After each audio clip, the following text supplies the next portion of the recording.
get started with our time together. So, welcome on the IG platform, welcome on TikTok, and welcome in on YouTube. Welcome, welcome, welcome. I'm excited and happy to share this time together today. So, as you all are coming in, let me know how you are doing today. This is already November 4th.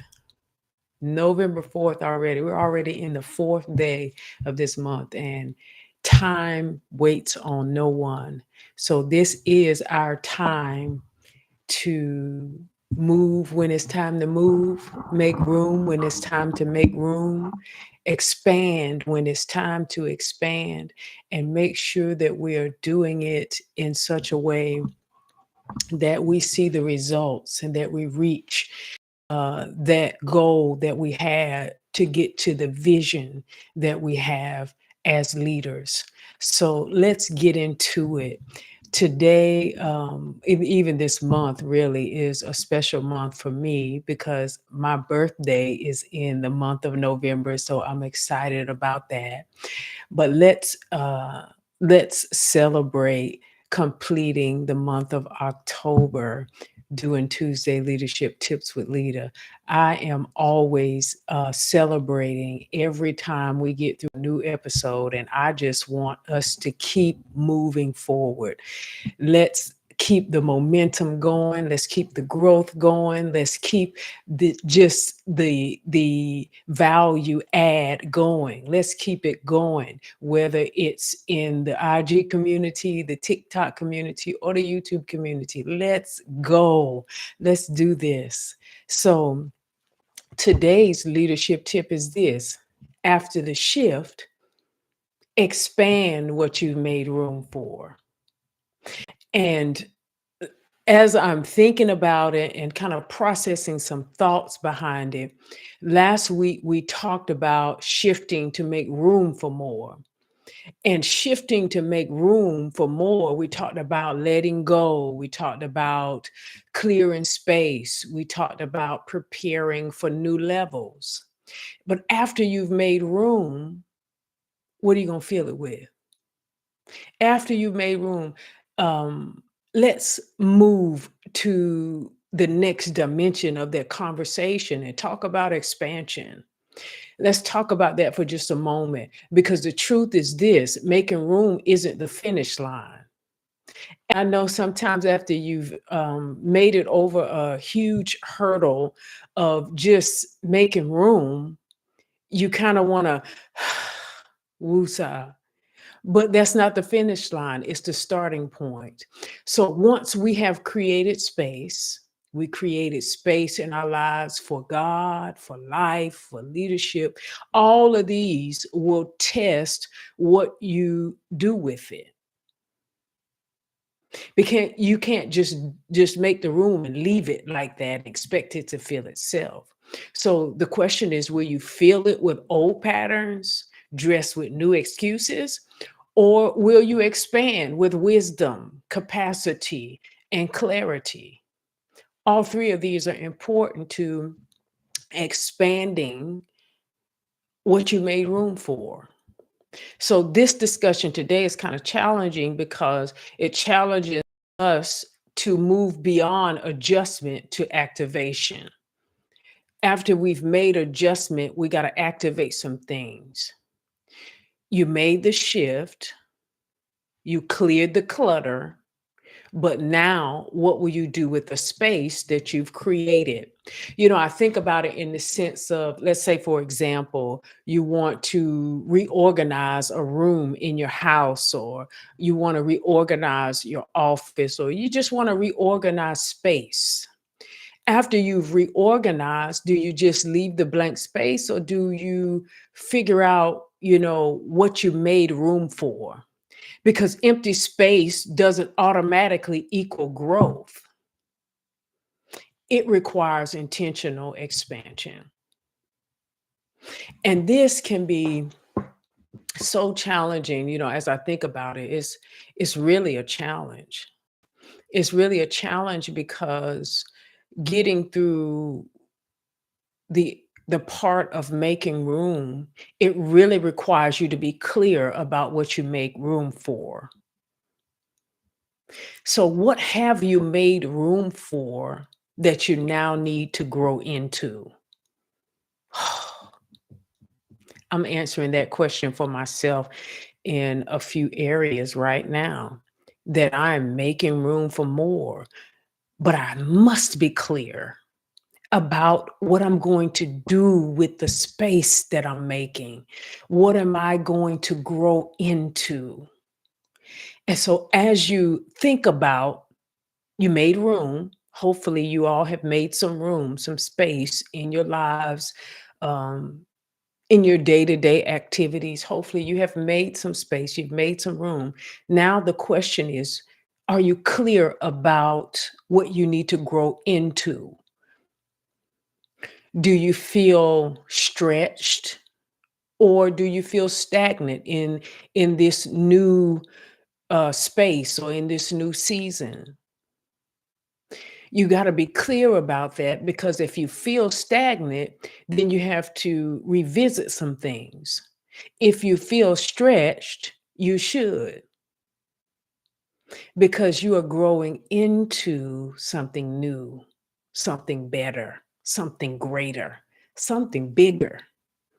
You're growing into it. So you want to be clear about your stretch. You want to be clear about how you move into this new space that you created.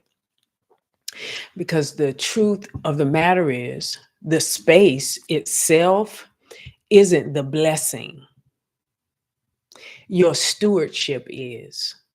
That's the real blessing. After you've created this space, now it's up to you to make it a blessed space. It's up to you to steward it well. I don't want any of us to confuse making room with being ready. Room without structure creates chaos.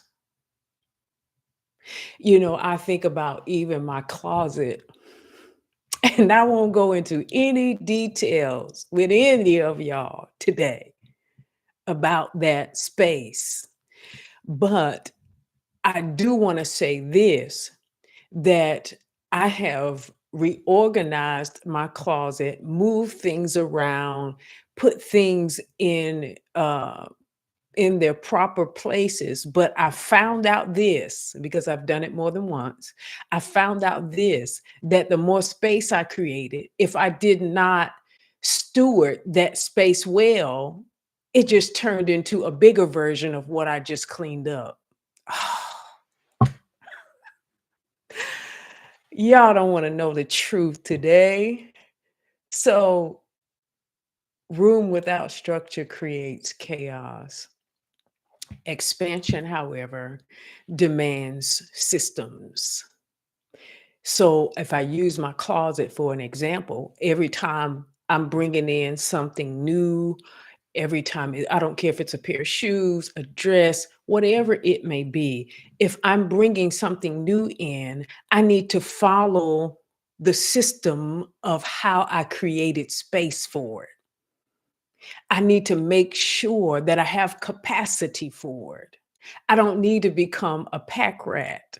I don't need to start piling stuff on top of more stuff on top of more stuff. It requires accountability, that even though I can go buy some new stuff, it doesn't mean that I should, because I am stewarding the space that I've created well. I'm making sure that before I make the purchase, I have the capacity to hold it, and I hold myself accountable, that I'm not just buying stuff just to be buying it. All right, y'all. I tried to share a little bit, a little personal uh, space that I'm making room in. And this is what I know: God won't give you more if you're still mismanaging what you already have. Oh, I'm going to let that marinate for like 3 seconds. God won't give you more if you still mismanage, because the only thing you're going to do is get more and mismanage more.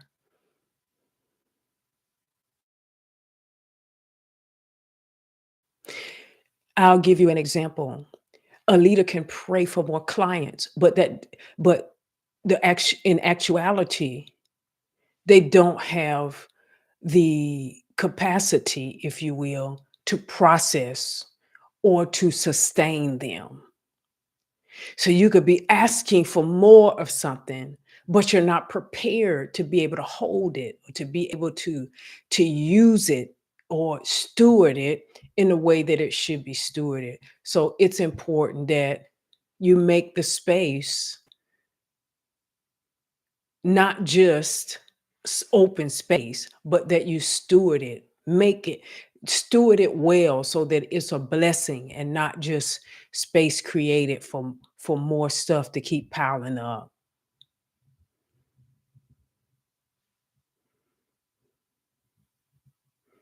I hope y'all are getting this today. This is free game right from my closet. Free game, y'all. I'm telling you, you can make more room, but if you don't steward the room well, it's just going to turn into chaos. And if there are any ladies on today, you can testify that if we keep buying and we don't steward that area well, we'll just keep piling shoes, dresses, blouses, all these different things, pants, suits, we'll just keep piling them in. And the space we just created will be cluttered again. So there are 3 steps that I believe to expanding that you can do it without overextending. 3 steps, 3 simple steps. Number one, strengthen your capacity. The next level won't wait for you to feel ready. I want everybody to be clear about that today. You won't feel like you're ready for the next level, but it will require you to build readiness. If you're waiting on a feeling, stop. Don't wait on the feeling because you won't feel ready. But you got to make sure that you build readiness. What do I mean? Strengthen yourself mentally, strengthen yourself emotionally, strengthen yourself spiritually, and strengthen yourself operationally. You're building readiness by being ready for the next level, by being ready for what's coming in, by being ready for what you prayed for, by being ready for what you're making room for. Strengthen your capacity because you don't want to become overwhelmed mentally, emotionally, spiritually, or operationally because what's coming in is more than you can handle. So don't pray for more if you're not training for more. I'm trying to tell you that if you are working for more, making space for more, you're going to have to train for more. And that means strengthening your capacity. Number two, strategize for sustainability. Build rhythms that protect your new space. In other words, make sure that it not only protects your new space, but it protects your new pace because your pace will change based upon the capacity that you're bringing in. Your pace may be different. You may have been kind of easy street, going along and all is well. But when you start receiving more, it's going to change your pace. So you're going to make sure you need to make sure rather that you're getting the rest, that you are putting up proper boundaries and maintaining those boundaries. Make sure that you are delegating where delegation is necessary. And make sure you have structure. You don't want to be flying by the seat of your pants once the capacity is expanded,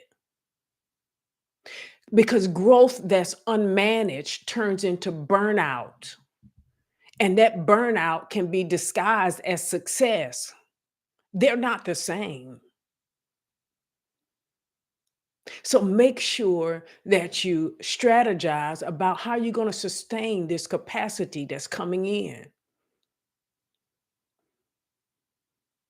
Sustainability, ladies and gentlemen, is a strategy. It's not a slowdown. It's a strategy. You know, I'm reminded of a scripture in the Bible. It says, "The race is not given to the swift nor the strong, but to he that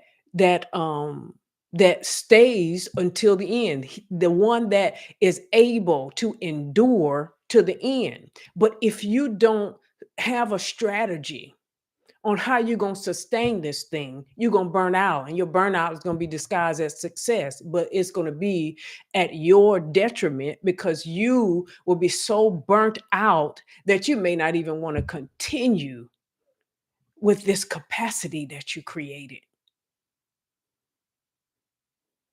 So sustainability is a strategy. It is not a slowdown. Don't pay attention to who's running alongside of you in different lanes. You have to pay attention and watch your lane, run at your pace, so that you will have your attention on what you're doing, and you can sustain what you have made room for. You can sustain your capacity. But if you start competing and comparing, someone else may not have the same load that you have, and they may be able to run faster. But remember, it's the one that endures to the end. It's the one that's able to sustain what they have received capacity for. And then the third and last step that I believe, um, that you can use to expand without overextending, is steward the space wisely. Protect what you gained. Don't let the old habits creep back in. Oh, I can go right back to my closet and use that as an example where I decluttered. I can easily let the same old patterns creep back in of piling stuff on top of stuff. Don't let